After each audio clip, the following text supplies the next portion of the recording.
मराठवाडा व विदर्भातल्या काही जिल्ह्यांमध्ये आज भूकंपाचे धक्के जाणवले आहेत। मराठवाड्यातील परभणी, हिंगोली, नांदेडसह अनेक जिल्ह्यात जे आहे ते भूकंपाचे धक्के जाणवले। त्याचबरोबर हिंगोली शेजारी असलेल्या वाशिम आणि यवतमाळ जिल्ह्यातही भूकंपाचे धक्के जाणवले। या भूकंपाची तीव्रता जी आहे ते 4.5 रिश्टर स्केल एवढी होती आणि हे भूकंप जे आहे ते मागच्या काही वर्षापासून हिंगोली जिल्ह्यातल्या अनेक गावांमध्ये भूकंपाचे धक्के बसतात।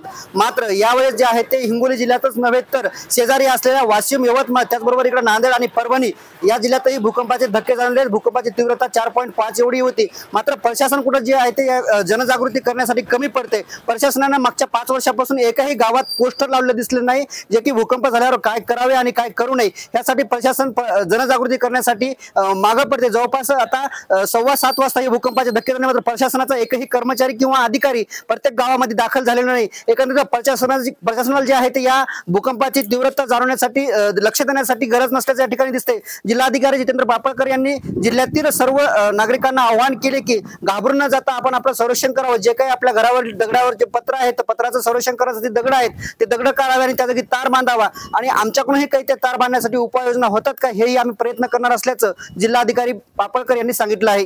कॅमेरामॅन ज्ञानेश्वर वानखेडे सह मी रमेश चेंडके, TV9 मराठी, हिंगोली।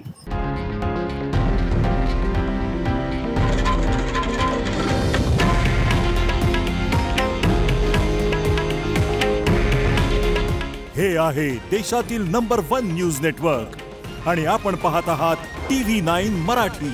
काळजी तुमची, हित महाराष्ट्राचं।